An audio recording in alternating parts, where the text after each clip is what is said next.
Opening day of Major League Baseball and the Sweet 16 of the NCAA tournament. What a combination. The only combination that I can think of that's any better would be, well, and my good friend Mark Zinno to help me cover these two fine events. Yeah. Mark, baseball season officially upon us. We've been giving out some futures, some win totals the last 2 days on the show to whet the appetite, if you will. We've got a best bet coming up for Thursday's opening day action. I think it's one that a lot of people are going to agree with, quite frankly.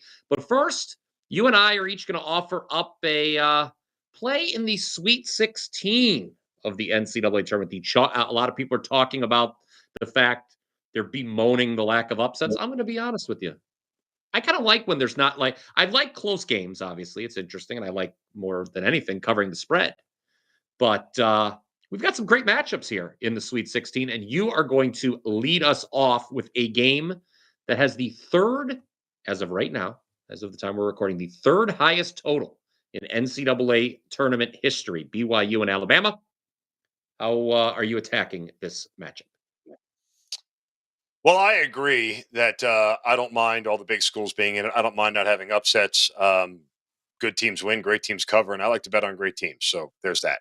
Beyond that, look, we go back to the very first part of the tournament. You and I were on opposite sides of BYU VCU, right? Like I knew the over was coming in that game. I screamed it on the Selection Sunday show that we did. Never ended up playing it because the number moved so fast and I didn't get a chance. I didn't want to take a bad number. Came in, covered every number anyway. And we talked a lot about BYU playing in Denver, shooting at elevation, them having a little bit of an advantage. And it seemed to really manifest itself not only in the first game against VCU, but the second game more than anything in that tournament where they ended up beating Wisconsin, right? Yes, I So, had BYU in that one. yeah. So now here's the thing. Now they're playing in New Jersey, in Dirty Jersey.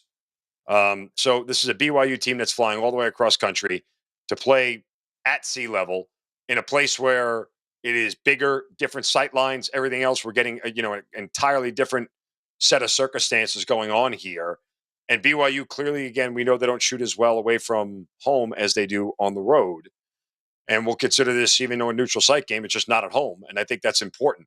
They're taking on an Alabama team that plays fast, that gets up and down. Obviously, we know how good Alabama's offense is.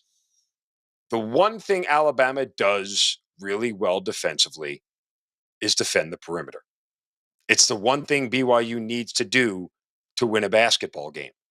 And I genuinely believe here that in the variety of outcomes that we're looking at, like the idea that BYU would score 86 in this game or more and not outright win it and definitively not cover it to me seems kind of like the least viable one.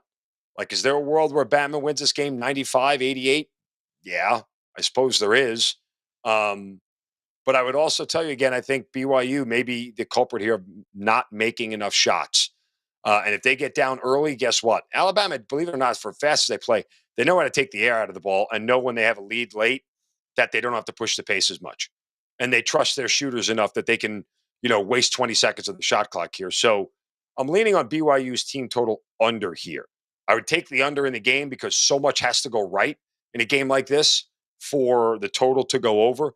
Everybody has to make shots. Nobody can have a 3 or 4 minute dry spell. You can't get guys in foul trouble. You can't miss free throws. And neither one of these teams are great free throw shooting teams, folks. They're not terrible, but they're not great.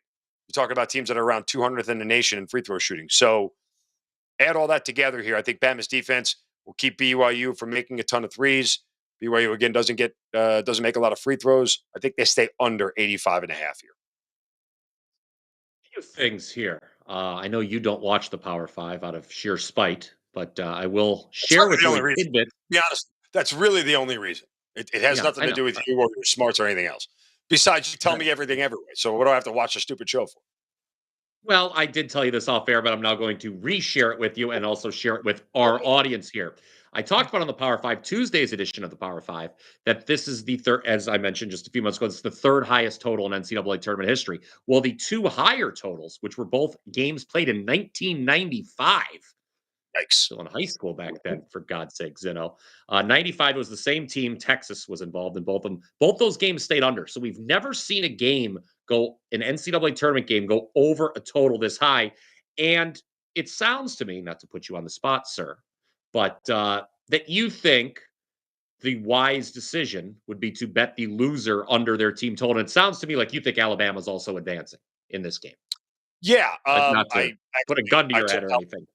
I took Alabama in my Survivor as my pick for tonight. So again, I think that most of all, as you said, like the loser of this game, I think the range of outcomes, like the loser of this game to score close to 90, you have to have a really definitive game script to get there, right? Like I'm not saying it's impossible. I just don't think in the list of probable outcomes, that's the one that plays out the most, right? If you get a back and forth game, like BYU beat Arizona 96-95, sure. And they did that in Arizona, no less. Sure, they could do that type of game again. But it requires them to do a lot of inside scoring, a lot of inside shooting, and they got to make their threes. And I think Alabama's athleticism and size defensively is enough to frustrate them. Okay. I'm going to take a look at a total as well for my half of the double play. It's more just full game total, both teams, not a team total, but a full game total. It's Arkansas, Texas Tech. Mark Zinno, take a sit, buckle your seat. I think you're really going to enjoy this breakdown. I'm really out to impress you here on the show today. Okay. Let's take a look at what these two teams have done to get here to the Sweet 16. Perhaps no team can claim to have a more impressive pair of wins thus far than this Arkansas team. They beat Kansas 79-72 as 5-point underdogs. Then they beat St. John's 75-66 as 7-point underdogs. Now, what makes those two wins even more impressive is not just that the Hogs averaged 77 points against two of the top 10 defenses in the country, but they did so while shooting a combined 8 of 43 from 3-point range. That's 18.6%. It's pretty rare that you can beat two top defensive teams like that while shooting below 19% from three. So kudos to Coach Cal and company. Now, Texas Tech is no slouch defensively. Plus, they play slower than both Kansas and St. John's do. But the Red Raiders only, quote unquote, only 37th in adjusted defensive efficiency. So, bit of a gap there between them and Arkansas's first two tourney opponents. Then on the flip side, I expect Texas Tech to also improve on its own 3-point shooting because they were just 15 of 60, 25% in their two wins so far. And they still averaged 79.5 points per game with that 3-point shooting. So just to summarize, these two teams have produced games with 141, 151, 141, 154 points despite terrible 3-point shooting. And don't forget, Mark, St. John's was 2 of 22 versus Arkansas from three. And Yeah. don't forget, Texas Tech scored 77 despite making just 2 threes the entire game against Drake, who plays at the slowest pace in the country. Over Arkansas, Texas Tech. I think there's a lot of regression signs pointing to the mean here. We're going to get some points. I'll add one more note here in studying this game.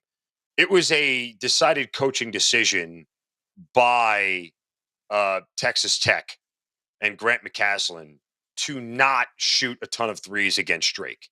It was not the game plan. They thought that was great. They wanted to go inside because they had a huge advantage there. Why try to match Drake, one of the best 3-point shooting teams in the country, 3 for 3 for 40 minutes? That's not a good recipe to do.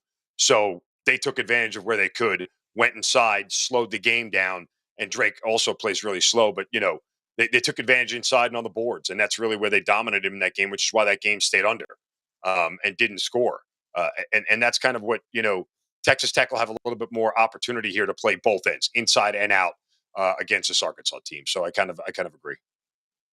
It was wildly different approaches from the Red Raiders. They attempted an NCAA tournament record 46 threes against UNC Wilmington, and then they only attempted 14 the next game. By the way, obviously, we're still waiting on the status of McMillan for Texas Tech. If he comes back, that's just a bonus, considering what they've done. Again, they've averaged 79.5 points per game in the two games so far without him. So, here's a line that you would say: you think there's a chance we see McMillan? There we go. That's very good. By the way, I was going to bring this up before my. Chance, for those who don't get the joke, his name is Chance McMillan. I would never name my kid Chance, but to each their own. You're very you stick with the basics in the names. Something I was going to bring up to you. I Mm. think at the top of the show. I think that was my longest uninterrupted intro in the history of the show.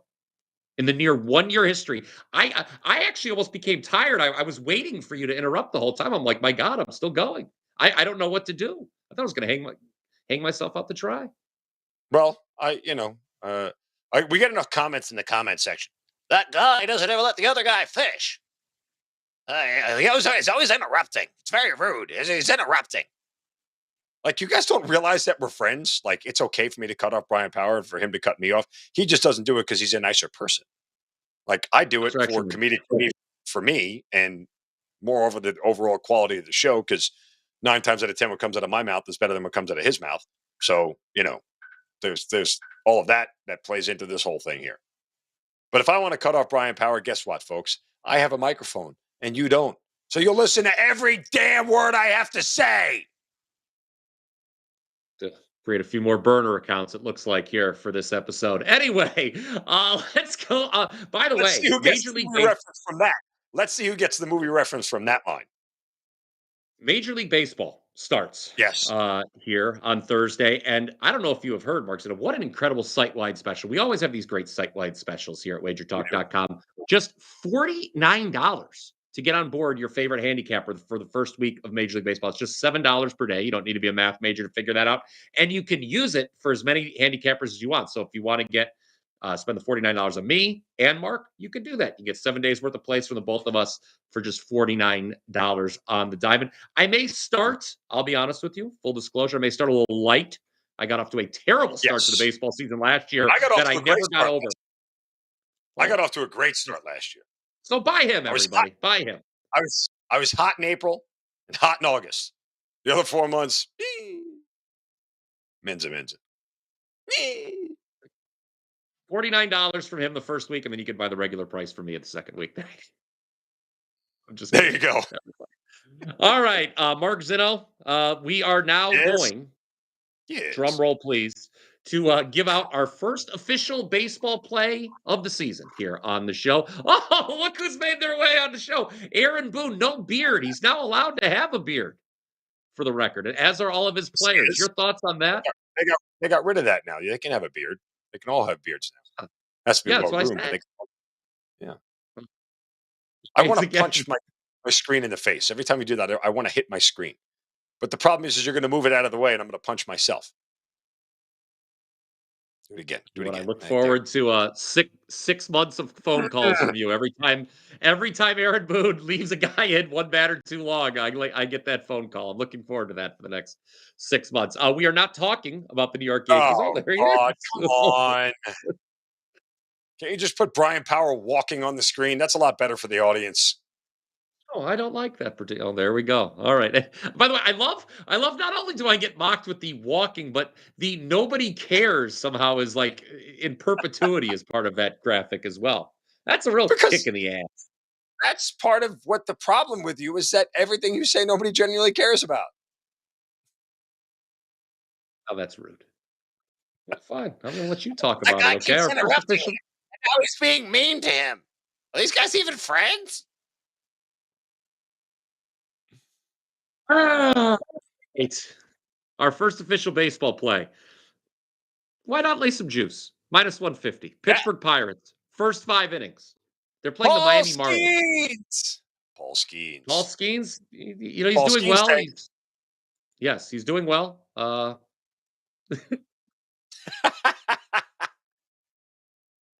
There's that your is missing an apostrophe. I'll point that out. Yeah, that was bad. That was bad. Oh. It would have been worse if it just said Y-O-U-R. So there is that. Well, that's real bad. I actually would have said we have to restart if we would have done that. I can't be a part of people who use the wrong your. I can't associate with that. Just except like when your wife use the wrong let it go, because you've corrected her a million times and she gets pissed when you do. She's much better grammatically than I am. Much smarter than I am. All right, Paul Skeens. Again, that was unnecessary, I thought. Paul Skeens, talk about not a high bar to clear. He's facing the Miami Marlins. The Miami Marlins are -330, by the way, to finish last in the NL East.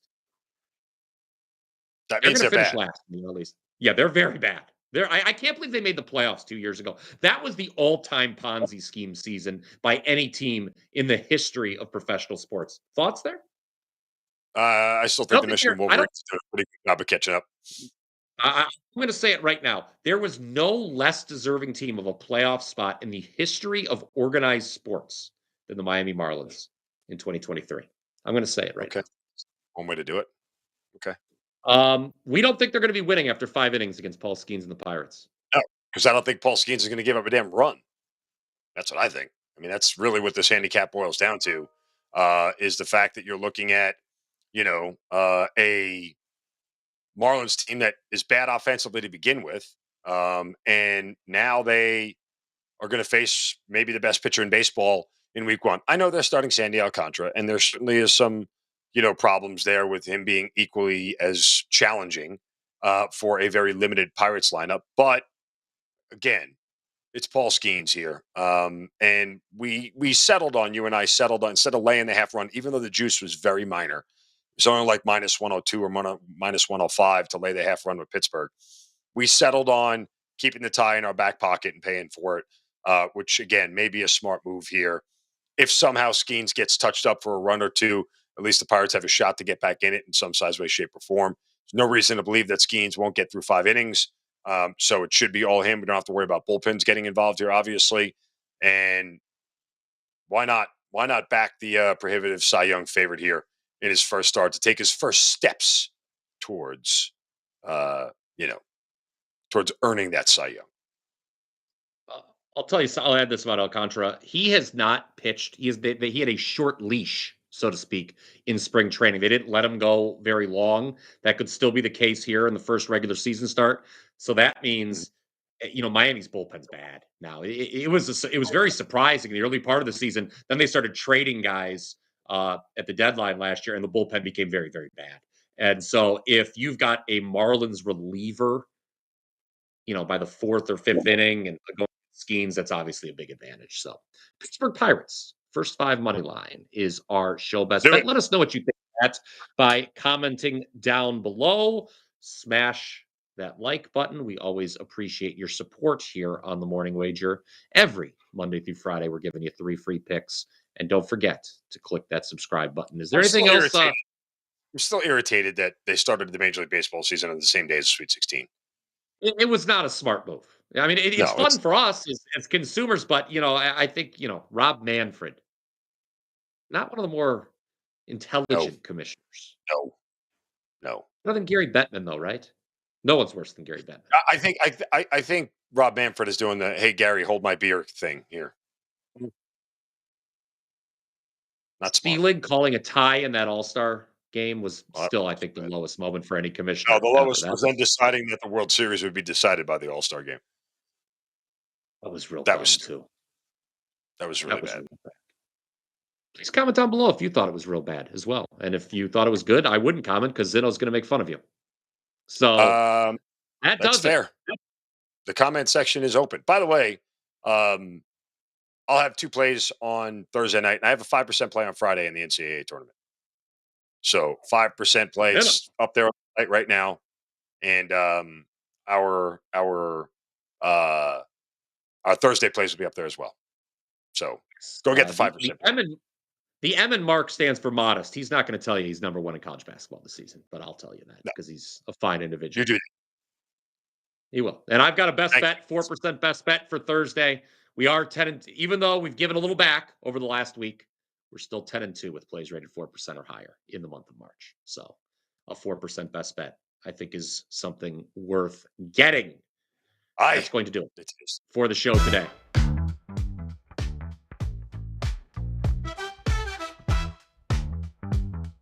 Yes, tickets. I love a sloppy parlor, yeah, yeah. Chances high or low.